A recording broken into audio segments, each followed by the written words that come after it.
جب حکم سنا تو عرض کرنے لگے پھر مجھے 3 دن کی مہلت دے دیں. کہا دے دی 3 دن کی مہلت. 3 دن ایک صالح آدمی ایک گناہگار کو ڈھونڈتے رہے. صالح آدمی جانے کب مار دے کوئی مجھے ظالم کر کے شہر کا شہر مسلمان بنا بیٹھا. یہاں تو بہت سارے لوگ ہوتے ہیں جو مرضی کسی کے لیے کہہ دیتے ہیں. تو فرمایا کہ آپ ڈھونڈیں. اب وہ نیک آدمی گناہگار ڈھونڈ, یہ بھی کبھی کبھی ہوتا ہے, کبھی کبھی نا ایسا بھی ہوتا ہے. وہ گناہگار بندہ ڈھونڈنے کا حکم آ گیا, وہ ڈھونڈ رہے ہیں. 3 دن بیت گئے, 3 راتیں بیت گئیں. اب وہ وقت آ گیا گناہگار پیش کرنے کا.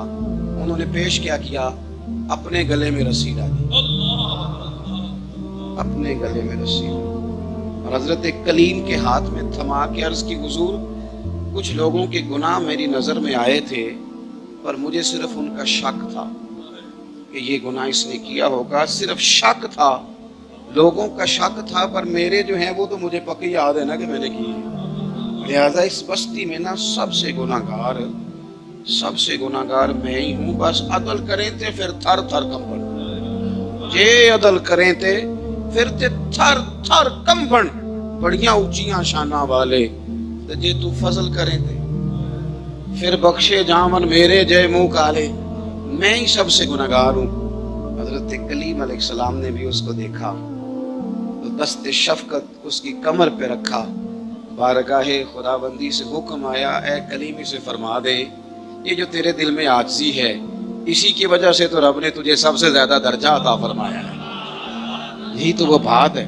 تو ایک تو اپنے کام پر توجہ دے, دوسروں پر نہیں. ویسے بھی آپ دوسروں کے کام پر اگر توجہ دیں گے تو آپ اپنے کام سے رہ جائیں گے. ہمارے ہاں بہت سارے لوگ ہر فن مولا بننا چاہتے ہیں تو بیچارے کسی کام کے نہیں رہتے. بہت سارے لوگوں کو سارا ہی پتہ ہے. تو کسی درویش نے کہا تھا جب سارے لیڈر ہوں تو سمجھو کوئی لیڈر نہیں.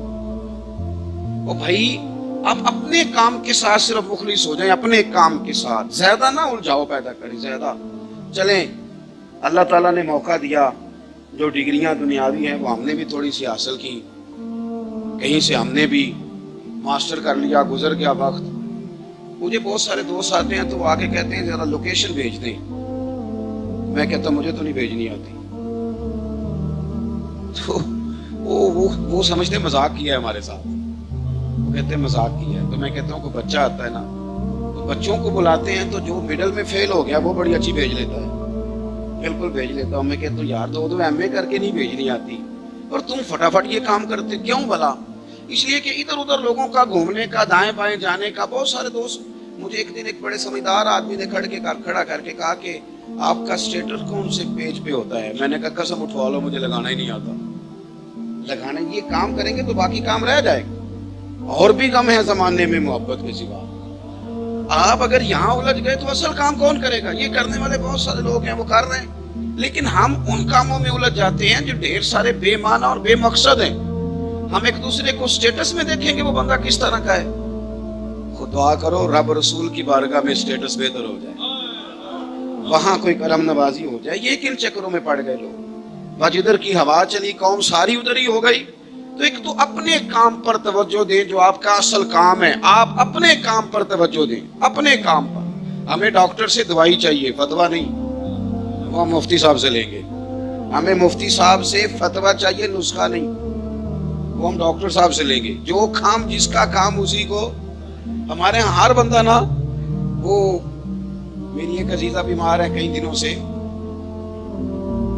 ان کو ایک صاحب نے کہا کہ چھٹو ڈاکٹرانو کسی حکیم دی دوائی کھاؤ. تو 2 دن کھائی ہے انہوں نے. اب وہ ڈاکٹر کہہ رہا ہے واپس حکیم کے پاس ہی لے جاؤ, میرے والا کام نہیں. تو میں نے ان سے کہا کہ آپ ہر ایک کا مشورہ کیوں قبول کرتے ہیں؟ ہر بندے کے پاس 2-4 نسخے ہیں, جو آتا ہے 2-4 نسخے دے جاتا ہے. آپ کبھی کسی ڈاکٹر کے پاس جائیں, وہ سب سے پہلے آپ کا بلڈ پریشر چیک کرتا ہے. انہوں نے ایک لائن کھینچی ہوتی ہے, اس کے ساتھ وہ لکھتے ہیں بلڈ پریشر کتنا ہے. پھر وہ آپ سے پوچھتے ہیں کہ آپ کو شوگر تو نہیں. پھر وہ آپ سے کئی چیزیں پوچھنے کے بعد نسخہ تجویز کرتے ہیں. لیکن جو آپ کو منہ زبانی نسخہ دینے آیا وہ کوئی شے بھی نہیں پوچھتا. وہ کئی تو اتنے ڈاٹے ہیں وہ بنا کے بھی لے آتے ہیں, کہتے ہیں کھلا کے بھی جانا ہے. وہ اس طرح نہیں کریں. آپ اپنا کام کریں جو آپ کا اصل کام ہے. یہ جس کا ہے وہ کر لے گا. ہر بندہ جب ہر کام کرنے لگتا ہے تو کوئی کام بھی ٹھیک نہیں ہوتا تو ایک تو اپنا کام کرے اور دوسرا یہ کہ اسے کرتے رہے. آپ اپنا کام, نماز فرض ہے نا, بیماری میں بولیے, جنگ میں, بندہ تکلیف سفر میں ہو تو چلو شریعت نے کہا تجھے بڑی جلدی ہے, تو بڑی آزمائش میں ہے, تو سفر میں ہے, تو 4 فرضوں کے 2 پڑھ لے, پر پڑھنی پھر بھی ہے. معافی والی بات ہے نا, یا اللہ بیمار ہیں اور شریعت تو بڑی مہربان ہے, فرمایا وہ رحم کرتے ہیں نا, کھڑا نہیں ہو سکتا تو بیٹھ جا, بیٹھ نہیں سکتا تو لیٹ جا, پر پڑھنی, جو کام کرنا ہے وہ کرنا ہے. یہ کیا بات ہوئی مجھے دکھ آ گیا تھا ذرا تو میں اپنے اصل کام سے رہ گیا. اور بھائی آ جاتے ہیں دکھ, زندگی میں آ جایا کرتے ہیں.